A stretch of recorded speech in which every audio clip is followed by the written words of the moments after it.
नमस्कार, आप देख रहे हैं जगत क्रांति टीवी और मैं हूं आपके साथ ज्योतिका। आइए रुक करते हैं खबर की ओर। वोट चोरी करके पीएम बने हैं नरेंद्र मोदी, फिर बोले राहुल गांधी चुनाव आयोग हमें डेटा दे, हम साबित कर देंगे। कर्नाटक में वोट अधिकार रैली में कांग्रेस सांसद और लोकसभा में विपक्ष के नेता राहुल गांधी ने कहा कि भारत के संविधान की रक्षा की है।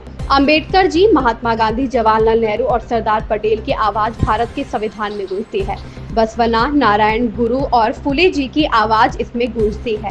उन्होंने कहा कि हमारे भारत का संविधान हर व्यक्ति को वोट देने का अधिकार देता है। पिछले चुनाव में हमारे सामने एक सवाल उठा था। पहले लोकसभा चुनाव थे, फिर महाराष्ट्र और कर्नाटक चुनाव। महाराष्ट्र में इंडिया गठबंधन लोकसभा चुनाव जीतता है, लेकिन 4 महीने बाद भाजपा राज्य में विधानसभा चुनाव जीत जाती है।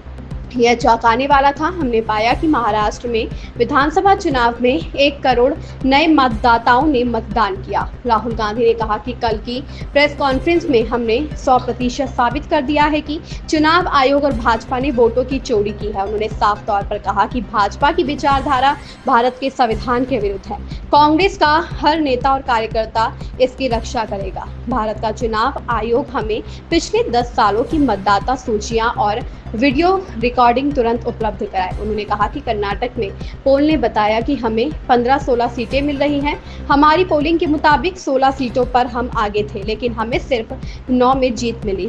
जिसके बाद हमने सवाल पूछना शुरू किया कि क्या हम सचमुच ये सीटें हारे थे। उन्होंने कहा कि कांग्रेस नेता ने हुंकार भरते हुए कहा कि नरेंद्र मोदी वोट चोरी करके प्रधानमंत्री बने हैं। चुनाव आयोग हमें डेटा दे, हम साबित कर देंगे। कांग्रेस नेता ने कहा कि हमने चुनाव आयोग से मदद मांगी, उनसे वोटर लिस्ट और सीसीटीवी फुटेज मांगे, लेकिन उन्होंने हमारी कोई मदद नहीं की। फिर वीडियो देने का कानून ही बदल दिया। उन्होंने कहा कि चुनाव आयोग मुझसे हलफनामा मांगता है। वो कहता है कि मुझे शपथ लेनी होगी। मैंने संसद में संविधान की शपथ ली।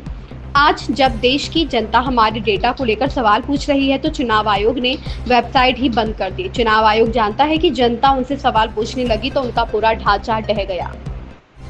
इस खबर में बस इतना ही। बने रहिए जगत क्रांति टीवी के साथ।